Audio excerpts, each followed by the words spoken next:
Hello students, welcome to Saraswat International Academy. आज हम 10th standard maths के लिए चैप्टर नंबर 6 ट्रायंगल्स का लास्ट और 9th पार्ट देखने जा रहे हैं। इस वीडियो में हम रिमेनिंग टॉपिक जो आपके बाकी हैं इस चैप्टर के लिए उसे हम स्टडी करेंगे। तो ये इस चैप्टर का लास्ट वीडियो है, तो स्टडी करते हैं। यहाँ पे हम एक थियरम और एक क्वेश्चन को डिस्कस करना रहेगा। चलिए स्टार्ट करते हैं इस वीडियो को। तो सबसे पहला जो थियरम अब हमें प्रूफ करना है, लास्ट वीडियो में हमने देखा था कि अगर मैं किसी राइट एंगल ट्रायंगल में से एक एल्टीट्यूड ड्रॉ करता हूं तो मुझे बनने वाले दो small triangles is similar to the larger triangle. तो उसी के रिलेटेड हम क्वेश्चंस को यहाँ पे प्रूफ करेंगे और पाइथागोरस थ्योरम यहाँ पे हम प्रूफ करेंगे कि कैसे हम इसे डिनोट कर सकते हैं। तो देखिए, सबसे पहला थियरम जो हम पढ़ेंगे, theorem number 6.8 which is a Pythagoras theorem. In a right angle triangle the square of the hypotenuse is equal to the sum of the square of the other two sides। ये होता है Pythagoras theorem. आपको पता ही है कि right angle triangle में hypotenuse का square other two sides के स्क्वायर के सम के इक्वल में हो जाएगा। तो ये यहाँ पे हमें प्रूफ करना है। चलिए डायग्राम हम वही लेंगे जो हमने लास्ट टाइम जो लिया था स्टार्टिंग में। मैं एक ट्रायंगल ले रहा हूँ ABC, जहाँ पे B एक राइट एंगल ट्रायंगल होगा, यहाँ पे एक राइट एंगल है और मैंने यहाँ से एक एल्टीट्यूड ड्रॉ किया है BD, और उसे मैं कंस्ट्रक्शन स्टेप में भी यहाँ पे बताना पड़ेगा। तो देखें, सो लेट गिवन में लिख देता हूँ, we are given that right angle triangle ABC right angle at B। ठीक है, चलिए प्रूफ क्या करना है। सो टू प्रूफ हाइपोटेनियस होगा AC, so AC square equals to AB square plus BC square, ये हमें प्रूफ करना है यहाँ पे। और कंस्ट्रक्शन में हमने क्या किया, कंस्ट्रक्शन में we have draw BD which is perpendicular to AC, so we draw BD which is perpendicular to AC। चलिए, अब जो हमने लास्ट टाइम प्रूफ किया था वही प्रूफ दैट हम यहाँ पे दो ट्रायंगल के लिए करेंगे। सबसे पहले प्रूफ में हम क्या करेंगे कि now in a triangle ADB and triangle ABC, ये मेरा प्रूफ होगा जिसमें मुझे यहाँ पे से सॉल्व करना है। सो इन ट्रायंगल A क्या होगा, सेम एंगल, ये हमने प्रूफ किया था किसके लिए कि ये मैंने ट्रायंगल लिया था पूरा, ये स्मॉलर ट्रायंगल, और उसके साथ मैंने ये पूरा लार्जर ट्रायंगल को कंसिडर किया था, बताया लास्ट टाइम। तो ये एंगल दोनों में कॉमन आ गया, so angle A equals to angle A common. अब लार्जर ट्रायंगल में ये 90 है और स्मॉलर ट्रायंगल में D 90 है, so we can say angle ADB is equals to angle ABC। Again each angle is 90 degree, so by AA similarity criteria what we can say ADB is similar to ABC। अगर ADB similar to ABC है, so we can say corresponding sides are proportional. तो मैं यहाँ पे तीन result लिख सकता हूँ चाहूँ तो, कि AD over AB equals to BD over BC equals to AB over AC। ये तीन रिजल्ट मिल सकते हैं मुझे, पर मुझे इसमें से सिर्फ दो ही रिजल्ट का रिक्वायरमेंट है। वो कौन सा रिजल्ट, जिसमें साइड AB का यूज़ होगा। तो अगर मैं लिखना चाहूँ तो यहाँ पे तीन रिलेशन आएगा, मैंने बताया वैसे। पहला रिलेशन आप लिखेंगे AD over AB equals to, बाद में आप लिखेंगे BD ओवर BC, और उसके बाद आप लिख सकते हैं यहाँ पे it is AB over AC। पर मैं ऐसी साइड लूँगा जिसमें AB, क्योंकि मुझे प्रूव दैट में AB लाना है इसके लिए। सो मैं AB कहाँ कहाँ आ रहा है, एक ये वाले पोर्शन में और एक ये वाले पोर्शन में, तो मैं इसको इक्वल दिखा सकता हूँ। So we can say AD over AB equals to AB over AC। चलिए, AB को मैं क्रॉस मल्टीप्लाई करके यहाँ मल्टीप्लाई कर देता हूँ और AC को मैं यहाँ ले जाता हूँ। So we will get our first result that AD into AC equals to AB square. ये मेरा हो जाएगा फर्स्ट रिजल्ट। सिमिलरली मैंने बताया था कि ये छोटा ट्रायंगल भी लार्जर ट्रायंगल से क्या होगा, सिमिलर। ये प्रूफ दैट भी हमने लास्ट टाइम देखा ही है इसके लिए। सो यहाँ पे हम क्या करेंगे, इसे भी लिख देंगे similarly that other triangle is also similar to the larger triangle, so we can say also triangle BDC is similar to triangle ABC। चलिए, BDC सिमिलर टू ABC है तो यहाँ पे क्या मिलेगा रिलेशन, अगेन तीन साइड के लिए आप लिख सकते हैं कि BD over AB plus equals to CD over BC equals to BC over AC। चलिए, अब आपको क्या रिक्वायरमेंट है, AB का रिलेशन आ गया, अब आपको क्या चाहिए BC। तो BC के लिए कौन से दो रिलेशन आपको काम आएंगे, ये दोनों। तो इन दोनों रिलेशन को यहाँ पे मैं यूज़ करूँगा प्रूव दैट करने के लिए। तो देखिए यहाँ पे कैसे होगा, मैंने बताया वो रिलेशन हम लिख देंगे यहाँ पे। So we can say here कि that, so BD C D over B C equals to B C over A C. चलिए अगेन बी सी को यहाँ क्रॉस मल्टीप्लाई करेंगे, ए सी को यहाँ क्रॉस मल्टीप्लाई करेंगे, so we will get our second result C D into A C is equals to B C square, और ये मेरा हो जाएगा सेकेंड रिजल्ट। चलिए अब आप जो प्रूफ करना चाहते हैं, अगर उसको आप ध्यान से देखेंगे तो आपको पता आपकी राइट हैंड साइड में A B square plus B C square है, मतलब किन दोनों का एडिशन गिवन है, फर्स्ट और सेकेंड का एडिशन गिवन है। तो मैं क्या करता हूँ, दोनों को ऐड कर देता हूँ यहाँ पे। So we are adding equation number 1 and 2 on both side. So left hand side क्या होगा, we will get A D into A C plus C D into A C equals to A B square plus B C square. चलिए अब यहाँ से देख सकता हूँ कि ये पूरी टर्म में और ये पूरी दो अलग टर्म है, इसमें ए सी क्या है, कॉमन है देखिए दोनों में, तो ए सी को मैं ब्रैकेट के बाहर निकाल सकता हूँ। तो देखिए यहाँ पे मुझे क्या मिलेगा ए सी कॉमन निकालने पे, so I will get A C common, that will be A D plus C D equals to A B square plus B C square. चलो अब डायग्राम को देखते हैं, A D plus C D, तो ये क्या हो जाता है, पूरी लेंथ हो जाती है, मतलब आप इसे कंबाइंड होकर क्या लिख सकते हैं, ए सी लिख सकते हैं। So A D plus C D को आप क्या लिख सकते हैं यहाँ पे, कि it is also will be A C, so you will get A C into A C equals to A B square plus B C square, और ए सी इंटू ए सी क्या हो जाएगा, ए सी स्क्वायर हो जाएगा, 2 times हो जाएगा ये। So therefore you will gate that AC square equals to AB square plus BC square।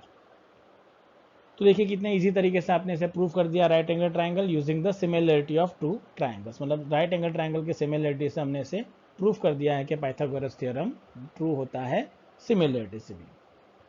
तो आई होप आपको आइडिया जाएगा कि इस थ्योरम को आपको कैसे करना है। आपको इस चैप्टर में सिर्फ 2 ही थ्योरम है जो आपको काम में है, एक 6.6 और दूसरा 6.8, ठीक है। चलिए उसके बाद जो एक थ्योरम बीच में आता है उस थ्योरम के बारे में पढ़ेंगे। It is called converse theorem of the Pythagoras theorem, Pythagoras theorem का कन्वर्स थ्योरम। ये आपके सिलेबस में तो नहीं है, बस उस थ्योरम को याद रखना जरूरी है ताकि हम इसे प्रूव कर सकते हैं इस केस में, ठीक है।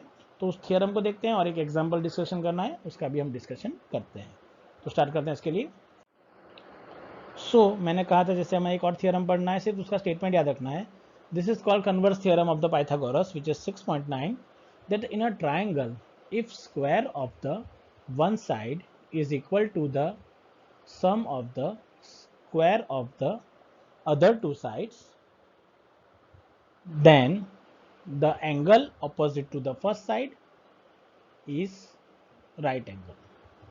ये क्या कहना चाह रहा है कि अगर एक ट्राइंगल के अंदर किसी भी एक साइड का square is equals to sum of squares of other two sides, then angle opposite to the first side, मतलब कौन से साइड जिसका हमने पहले स्क्वायर लिया था, इज इक्वल्स टू क्या होगा, राइट एंगल होगा। मतलब अगर ट्राइंगल में ऐसा हो जाए कहीं पे भी आपको मिल जाए कि सपोज आपको गिवन है ए बी सी, और अगर आपको मिल जाता है कि that B C square equals to A C square plus A B square, तो बी सी स्क्वायर के ऑपोजिट वाला एंगल मतलब कौन सा एंगल, ए, तो ये हमेशा आपको क्या मिलेगा, 90 डिग्री मिलता है। So this statement is called converse theorem of the Pythagoras theorem. तो ये स्टेटमेंट बस आपको याद रखना है कि converse theorem of Pythagoras theorem क्या कहता है कि अगर sum of a square of one side of a triangle is equals to sum of the square of the other two sides, then angle opposite to the first side is right angle और 90 degree. तो यहाँ तक थे आपके theorem, और एक last example है जो आपके सिलेबस में लिया गया है, उससे अब डिस्कस करेंगे, which is example number 11। Again इसमें पाइथागोरस थ्योरम यूज करना है। A ladder is placed again a wall such that it foot is at distance of 2.5 metre from the wall and its top reaches a window at 6 metre above the ground level. Find the length of the ladder. चलिए यहाँ पे क्या बोला गया है कि एक wall है इस तरीके से खड़ी, एक लैडर को मैंने इस तरीके से लीन किया है यहाँ पे, और ये ग्राउंड लेवल है आपका, यहाँ पे ग्राउंड लेवल है। तो यहाँ पे एक विंडो है सपोज बोला गया है। अब इस विंडो तक पहुँचने की हाइट बोली गई है कि ये 6 मीटर है। फिर बोला गया है कि bottom of ladder bottom of wall से 2.5 मीटर लेंथ में दूर है। So what will be the length of the ladder, मतलब ये लेंथ कितनी होगी वो फाइंड करना। अगेन पाइथागोरस आपको पता है वॉल और ग्राउंड लेवल के बीच में कितना एंगल बनता है, 90 डिग्री। तो यहाँ पे एक आप पाइथागोरस थ्योरम को बहुत इजीली यूज़ कर सकते हैं। तो अज्यूम कर लेते हैं साइड्स को पहले एक प्रॉपर डायग्राम के साथ। ये तो मैंने आपको रफ में आइडिया बता दिया है। तो यहाँ पे मैं लिख सकता हूँ कि एक ट्रायंगल बना लेता हूँ ABC, जिसमें मैंने AC को बना दिया है वॉल की हाइट 6 मीटर, BC बना दिया है और AB होगा मेरा लैडर। सो यहाँ पे आप लिख सकते हैं कि सोल्यूशन में कि let AB is the length of the ladder, CA is the wall with the window at A, and BC is equals to 2.5 meter and CA is equals to 6 meter. चलिए, by Pythagoras theorem we know for triangle ABC, which is we can say AB square equals to AC square plus BC square. चलिए, तो value क्या होगी? It is 2.5 whole square plus 6 square. चलिए, 2.5 whole square क्या होगा? 6.25 and it will be 36। तो ये हो जाएगा 6.25 plus 36, so it will become 42.25। चलिए, अब इसका सिंप्लीफिकेशन कैसे करेंगे, आपको इसका आंसर कैसे निकालना है? तो 42 आप तो ये तो किसकी वैल्यू है? AB स्क्वायर की वैल्यू है, पर आपको तो AB निकालना है। सो मतलब AB क्या हो जाएगा? अंडर रूट ऑफ 4 to 2.5, मतलब मुझे 42.25 का स्क्वायर रूट निकालना है। चलो, 42.25 का स्क्वायर रूट निकालना है तो 42/25 को आप लिख सकते हैं 100। चलिए, 42/25 का अगर आप फैक्टर निकालोगे तो 25 से डिविजिबल होगा, तो 4225 को आप 25 से डिवाइड कर दीजिए डायरेक्टली। सो ये क्या होगा? 25 1 ज़ा 25, फिर सिंप्लीफाई करेंगे तो 42 माइनस 25 करेंगे तो आपको क्या मिलेगा? इसमें से ये 4 होके कैंसिल हो जाएगा, 3 तो 1, और यहाँ पे 12 हो जाएगा, तो 12 और 5 7, 172। चलिए, 25 6 ज़ा 150 होगा। अगेन आपके पास बच जाएगा 22 और 25 225 हो जाएगा, 225 हो जाएगा 5 ज़ा, तो 165 हो जाएगा, और डिवाइडेड बाय 100 है, तो दैट फिर ये हो जाएगा आपके पास 165 डिवाइडेड बाय 10 जब आप उसका पूरे का स्क्वायर रूट निकालेंगे। So therefore your answer will be AB is equals to 6.5। AB will become 6.5। अब आपको स्क्वायर रूट निकालना था, सो 100 आ जाएगा वहाँ पे, तो आप इसे इस तरीके से निकाल सकते हैं। 42.5 का स्क्वायर रूट हो जाएगा 6.5, और स्क्वायर रूट आपको निकालना है तो फैक्टराइजेशन हम कर रहे थे। देखिए, यहाँ पे ये 165 आपको मिलेगा, इस तरीके से आपको आंसर मिलने वाला है। तो यहाँ पे आपको उसका स्क्वायर रूट निकालना था, ये हमने थोड़ा सा डिवीजन कर दिया। यहाँ पे स्क्वायर रूट कैसे निकालना है 42.5 का? तो मैंने कहा फैक्टराइजेशन कर लो डायरेक्टली, 5 से डिवाइड करना शुरू करो। देखिए, ये थोड़ा हमें डिवाइड नहीं करना था, फैक्टराइजेशन करना था। तो देखिए 4225 को 4225 5 से डिवाइड करो पहले, तो मैंने बताया था।